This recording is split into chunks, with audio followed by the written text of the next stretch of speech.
ሰላም ጤና ይስጥልን ውድ አድማጭ ተመልካቾቻችን እንኳን በድጋሚ ወደ ቻናላችሁ በሰላም መጣችሁ እያልን በአዳዲስ እንዲሁም ሰበር መደመጥም ጭምር ባለባቸው መረጃዎች እነሆ ተመልሰናል። አብራችሁ እንድቆዩ በአክብሮት እየጋበዝናችሁ በቅድሚያም እንደተለመደው ዋና ዋናዎቹን በማስቀደም እንጀምራለን።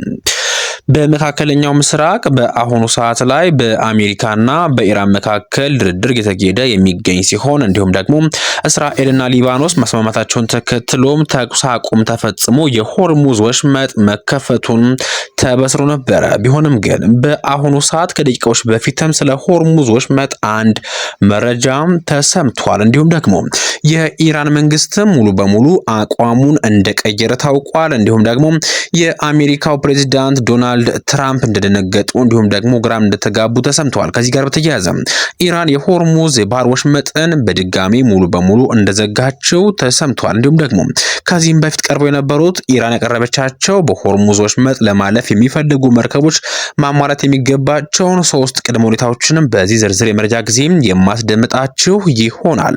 በመካከለኛው ምስራቅም አዳዲስ መረጃዎችም እየወጡ የሚገኙ ሲሆን ከ40 በላይ የሚሆኑ የኢራን ፓርላማ አባላትም በአሁኑ ሰዓት ላይ ተቃውሟቸውን እያሰሙም ይገኛሉ። እንዲሁም ደግሞ ኢራን አቋሟን አጠናክራ እንደቀጠለች እንዲሁም ደግሞ የበለጸጉ የዩራኒየም ሀብቶቿን አሳልፎ ለመስጠት ወይም ደግሞ ለመስጠት ከዚህ ጋር በተያያዘ አንድ ጥብቅ እንዲሁም ደግሞ መደመጥም ጭምር ያለበትን መረጃ ከወደ ኢራን ተሰምቷል። አብራችሁ እንድቆዩ በአክብሮት እየጋበዝኳችሁ እነዚህንና ሌሎች መደመጥ ያለባቸውን መረጃዎችን ዘመተናል። በመሆኑም አብራችሁ እንድቆዩ በአክብሮት እየጋበዝናችሁ በቀጥታ ወደ ዝርዝር መረጃዎቻችንም እንሸጋገራለን።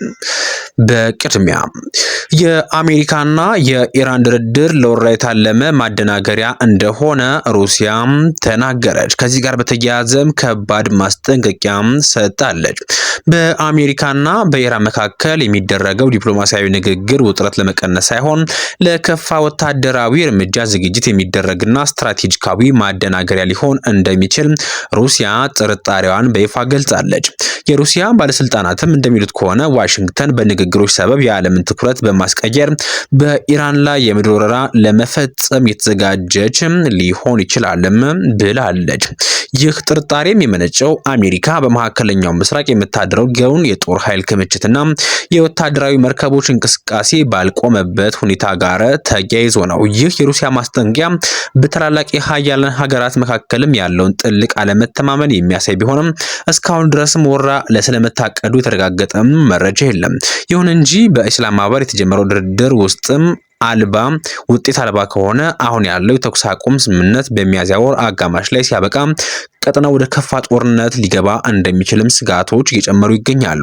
ሁኔታው በአሁኑ ሰዓት ላይ በዲፕሎማሲያዊ ንግግሮችና እንዲሁም ደግሞ በወታደራዊ ስትራቴጂ መካከል የሚደረግ ከፍተኛ የፖለቲካ ቁማር መስሎም ቀጥሏል። ከዚህ ጋር በተያያዘ የሩሲያ መንግስትም የአሜሪካና የኢራን ድርድር ለወራ የታለመ ማደናገሪያ ሊሆን እንደሚችልም ከወዲሁ ለኢራንና ለሌሎች ሀገራትም ማስጠንቀቂያ እንደሰጠ ነው የተሰማው። በተከታዩ መረጃ ኢራን አቋሟን አጠናክራ እንደቀጠለች ተሰማ። የበለጸጉ የዩራኒየም ሀብቶቿን አሳልፎ ለመስጠት ቃል እንደገባችም ተረጋግጧል። እንዲሁም ደግሞ አሳልፎ መስጠትም በፍጹም የማይታሰብ ነው ስትልም መግለጫም አውጥታለች። ኢራን ያላትን የበለጸጉ ዩራኒየም ወደ ውጭ ሀገር እንደምታስተላልፍ የሚነገሩ ዘገባዎችም ፍጹም ከእውነት የራቁ መሆናቸውንም የሀገሪቱ የውጭ ጉዳይ ሚኒስትር በይፋ አስታውቋል።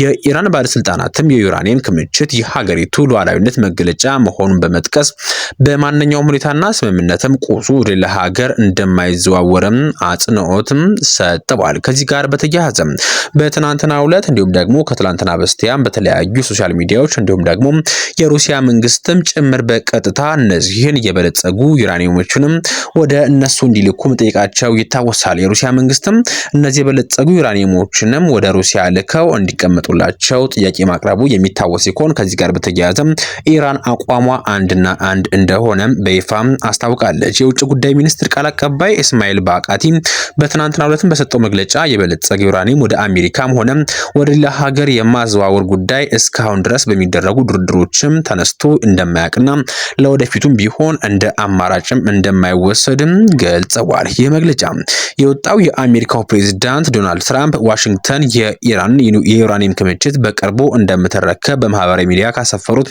መረጃ በኋላ የተሰጠ አፋጣኝ ምላሽ ነው።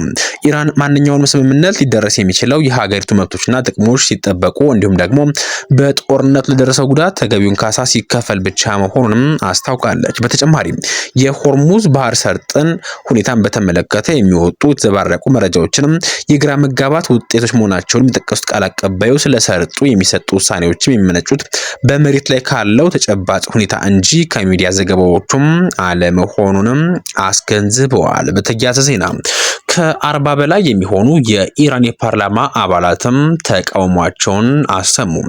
ከ40 በላይ የሚሆኑ የኢራን ፓርላማ አባላትም የታገዱ የሀገሪቱን ንብረቶች ሳይለቀቁ ከአሜሪካ ጋር ድርድር መቀጠል ስህተት መሆኑን በማስጠንቀቅም በጋራ መግለጫ አውጥተዋል። የፓርላማ አባላቱ በፋርስ የዜና ወኪል አማካኝነት በወጡት መግለጫ እንዳሰፈሩት ከሆነ ከተቀመጡት ቅድመ ሁኔታዎች መካከል አንዱ ሳይሟላ ድርድሩ መቀጠል ስህተትና ተቀባይነት የሌለው መሆኑንም እናሳውቃለን ብለዋል።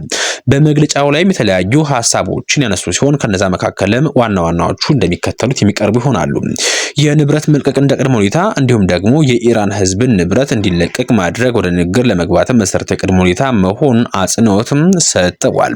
ይህ እስኪሳካ ድረስም ጽናት እንዲኖርም እንዲሁም ተጨማሪ ጥሪን አቅርበዋል። የተኩስ አቁም ጥሰት ክስ ጋር በተያያዘም እንዲሁም ዋና ሀሳብ አድርገው አንስተዋል። አሜሪካ የተኩስ አቁም ስምምነቱን በተደጋጋሚ ጣሰች መሆኑን በመጥቀስ በድርድሩ ምክንያትም ለጥሰቶቹ ምላሽ አለመስጠት ይህንን አደገኛ ሁኔታ እንደ መደበኛ ነገር እንዲታይ ያደርጋል ሲልም አስጠንቅቋል። እንዲሁም ደግሞ የፓርላማው ቁጥጥር ማነስም በዚህ ጉዳይ ላይ እንደ ዋና ነጥብ ተነስቷል። ፓርላማው ለሳምንታት ሙሉ ስብሰባዎችን ባለማድረጉም የተሰማቸውን ቅሬታም ገልጸዋል። የህዝብ ተወካዮችም የሁኔታውን እድገት ገምግመው ውሳኔ መስጠት እንዲችሉ መደበኛ ስብሰባዎችም እንዲቀጥሉም ጠይቀዋል። ግልጽነት በእንዲህ ያለ ሁኔታ ውስጥም ድርድር መቀጠል ተገቢና ግልጽ የሆኑ የኮሚኒኬሽን ሂደት ያስፈልገዋል ሲሉም አክለው ገልጸዋል። ይህ የ40 የሚሆኑ የኢራን የፓርላማ አባላት ዋና ጥያቄና ሀሳብ እንደሆነ ነው ከፋርስ ኒውስ የተገኘው መረጃ የተሰማው። እንዲሁም ደግሞ ኢራን አቋሟን እንደቀየረችም ተሰምቷል። ኢራን በአሁኑ ሰዓት ላይ የሆርሙዝ ባህር ወሽመጥን ሙሉ በሙሉ እንደዘጋችም አስታውቃለች። ኢራን መንግስታዊ ሚዲያዎች እንደዘገቡት ከሆነ በአሁኑ ሰዓት ላይ በዓለም አቀፍ ንግድ እንቅስቃሴ ውስጥም ወሳኝ የሆነውን የሆርሙዝ ባህር ወሽመጥን በድጋሚ እንደዘጋችም አሳውቀዋል። ከዚህ በኋላ ማንኛውም የንግድ መርከብ በወሽመጡ ለማለፍ ከቴህራን ቀጥተኛ ፈቃድ ማግኘት እንደሚኖርበትም በዘገባው ላይም ተመላክቷል። ከዚህም በፊትም የሆርሙዝ ወሽመጥ መከፈቱን ሲያበስሩም 3 ቅድመ ሁኔታዎችንም አስቀምጠው ነበረ።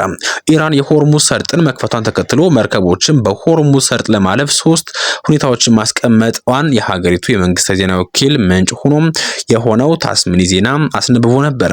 የመጀመሪያውና አንደኛው በሆርሙዝ የሚያልፉ መርከቦችም የንግድ ብቻ እንደሆኑና ወታደራዊ መርከቦች እንደማያልፉ፣ ሁለተኛው ደግሞ መርከቦች ኢራን ባስቀመጠችው የባህር ላይ መንገድ ማለፍ እንዳለባቸውና ሶስተኛው መርከቦቹ ሲያልፉ ከኢራን አብዮት ዘብ ጋር የመተባበር ግዴታ እንዳለባቸው ይገልጹ ነበረ።